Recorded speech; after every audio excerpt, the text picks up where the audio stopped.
Assalamu alaikum.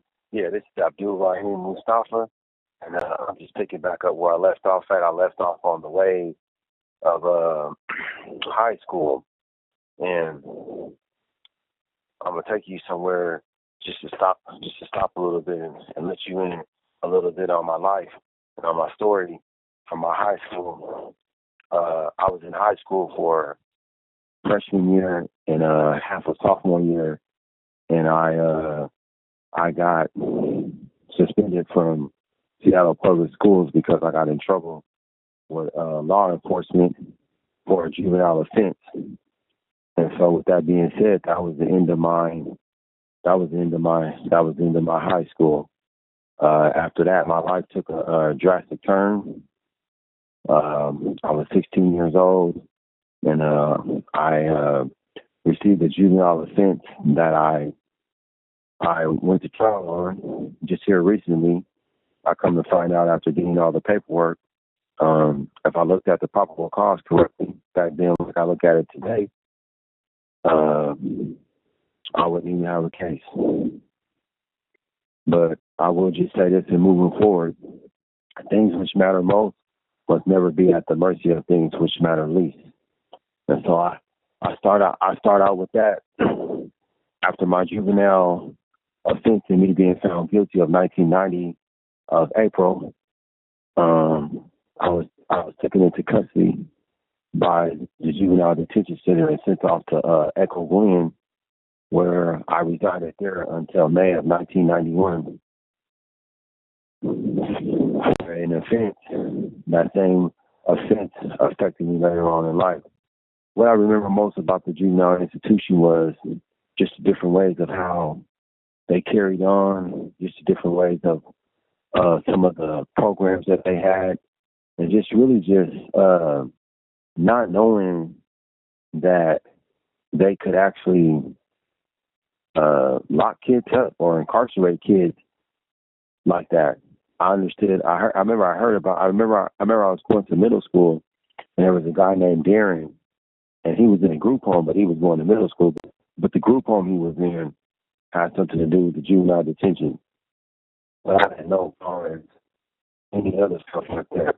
I made it through the juvenile institution. I got out, like I said, in May of 1991, and therefore I went on to work for the juvenile summer youth program, which I was able to work and obtain some financial status and be able to buy me some clothes. And I started going to a school called YEP to obtain my GED. And further on, and tried some different things in my life. Therefore, that was my first time. That was my first time too. Also doing gang intervention.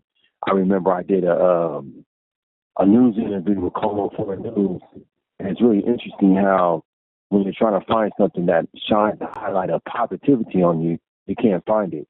But when someone is trying to find something negative on you, they can find a whole lot of stuff. I spent the last 2 years trying to get that interview from Como 4 News to shed a light on myself, but I can't even get that interview.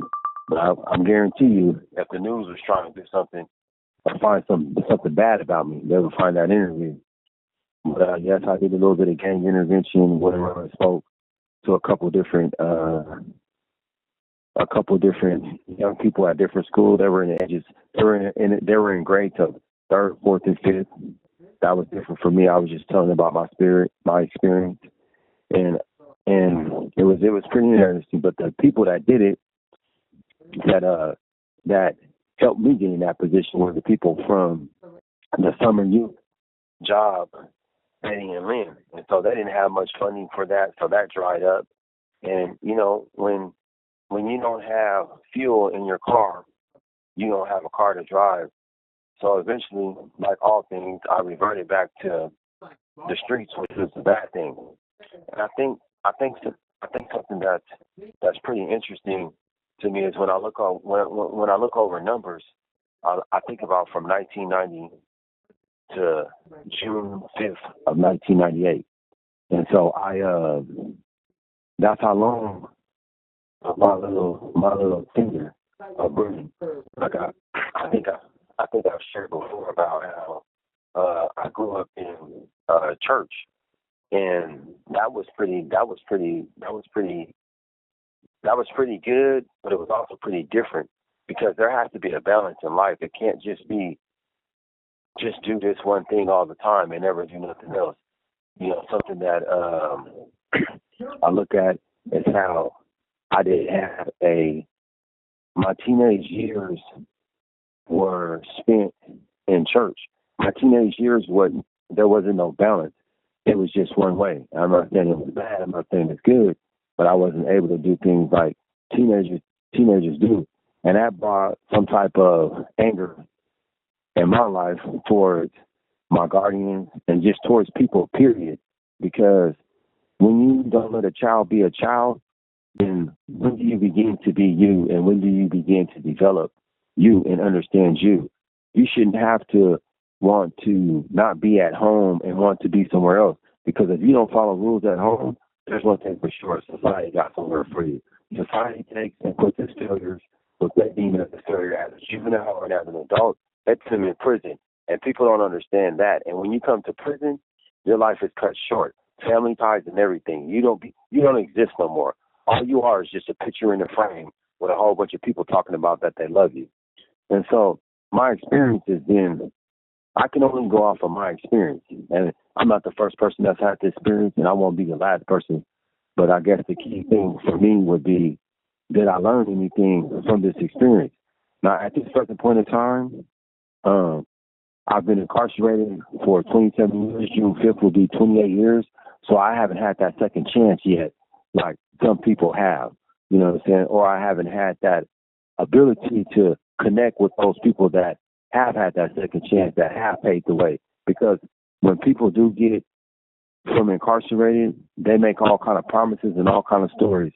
But the one thing that people don't realize and understand is that if you ain't been in society in an ample amount of time, it's really hard to say what you're going to do because you don't know that society like you once knew it before. But I'm a man of faith. I believe in Allah, and I also have a will to be better and do better. And that's something that that's something that I kind of think about.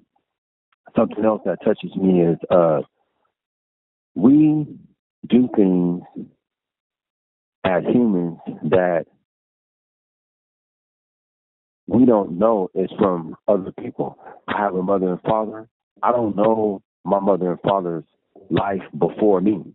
But as I looked and dug around and tried to find out the history of my father or my mother, I started to learn some different things, because it's always good to know where you come from. When I say where you come from, your mother, where did she go to school at? Where was her school life like? Or your father, where did he go to school at? What was his life like? How did those type of things go? And so one of the things in the black culture that I believe in, it's just only my opinion, so it's not up for debate. It's not up for judgment. This is just my opinion. My opinion is that we as black folks don't share our culture with our children coming up. We don't allow our children to know the grandparents and tell them about them and tell the things of the family history of what's the foundation. And so by not knowing that, we become to gravitate to things that are no substance towards our values, our core as a family of what you stand on, and so that's one thing. But as I began to search, I was able to talk to one of my cousins, and he was incarcerated, of course, and he was sharing with me and telling me about what was it like when I was 2 years old or 3 years old. I didn't get that from my mother or father. I got that from him, and he was shedding some things on me and telling me some things. And so I've come to find out that this I don't know if to call it like street life, thug life, or whatever you call it. My father was into that, and that's something that I didn't know or that was never shared with me.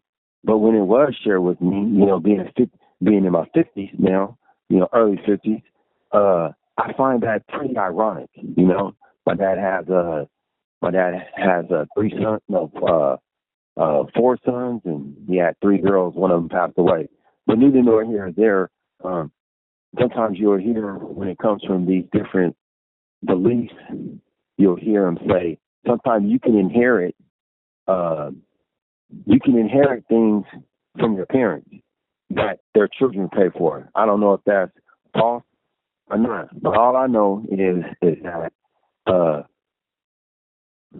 all of my dad's sons have been incarcerated, and two of them at this present point in time, including me and my brother Charles, that's in New Orleans, is incarcerated.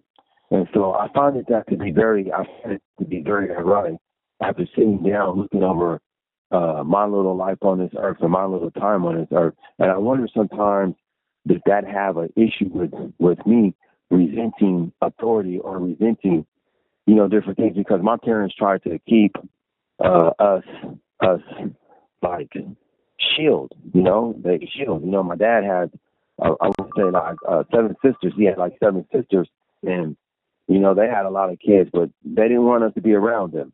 They didn't want us to have no contact with them. But at that present point in time, when you do things like that, a child's like, well, why don't you want me to be around these people? That's my family. You appreciate different family issues.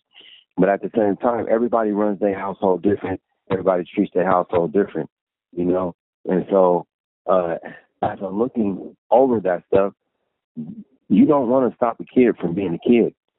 You don't. You want to allow the kid to be a kid. I mean, do what kids do.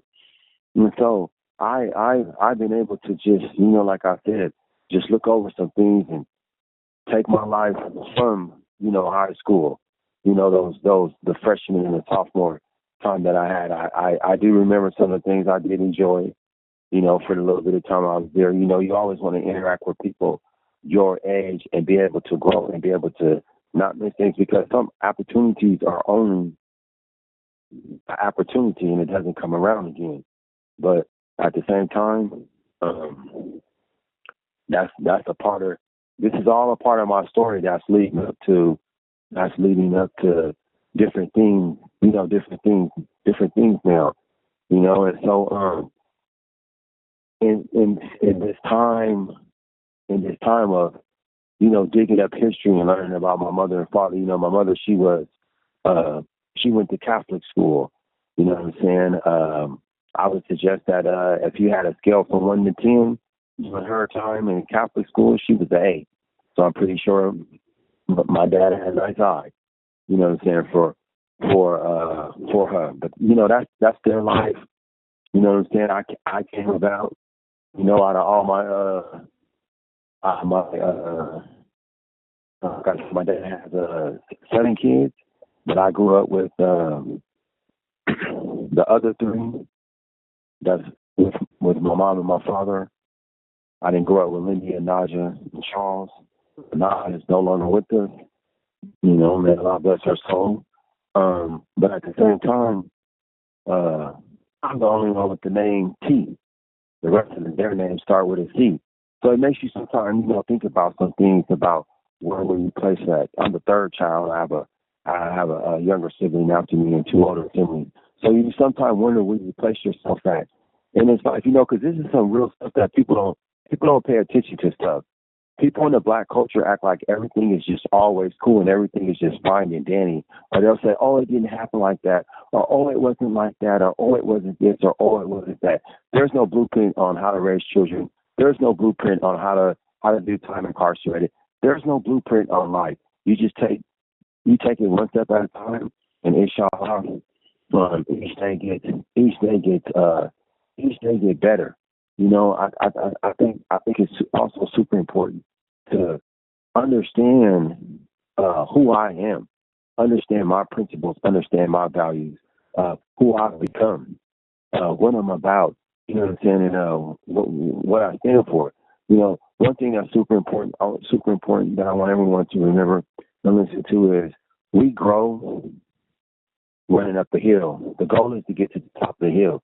That's our youth. We're sprouting. As we get older, we start sliding down the hill, and we want to stay on top of the hill, but you can't stay on top of the hill because that's not how life works.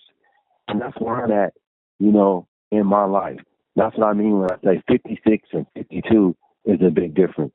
Because as it stands right now, we got to go by our life expectancy. We don't know what's going to happen in the world nowadays with all these political powers of changing hands of what these people do, how these people are doing it. But the whole goal is to be better and not be the same as I was when I came to prison. And so just sharing just a little bit, about just sharing just a little bit about me after the high school part, where I went, how gangs became a influence on the Seattle area. Just really hit hard, and I can't really say if it's about being sucked in. I can't really say what it's about, but gangs, they became a real big thing, and a lot of us got swept up by it, and getting swept up by it causes violence, and people have to do whatever they have to do in law enforcement to keep the streets safe or keep the people that vote safe in a mental state of mind. We all know what it looks like when no police is on the streets. I wasn't even on the streets. I watched what it looked like on TV during COVID. It's kind of crazy. But at the same time, yes, I became a victim to this different stuff. Whether I was making these decisions maturely or immaturely, I still been going through the motions, and I still been dealing with these different situations all throughout my incarceration. One of my purposes is to shed light on no matter what situation you go through, there's still something in you. At this present point in time in life, no one can tell me what to do. No one can tell me where to go. No one can tell me how to be. I'm 52 years old. I've spent 27 years in prison. If you are an associate of mine or were an associate of mine and you couldn't get it together after 27 years, then I don't really know what can I say. You know what I'm saying? Because nothing falls on me. The way technology is today, you can find anybody in the world. When it comes to something positive, there's excuses. When it comes to something negative or trying to find something on someone, people can find it, people can find you, or people can do anything, but they sure can't find you when it comes to something positive.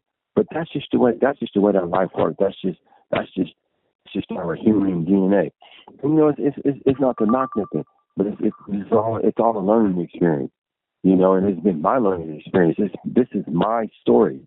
This is my story. This is what I've been through. This is my pain. What I've been through. This is not no one else's pain. It's my pain. It's what I've been doing. I've lost a lot of family members along the way. That's a part of this. You're going to lose a lot of family members. I've seen a lot of people come in prison that I once knew in society, and they're looking for this big love affair.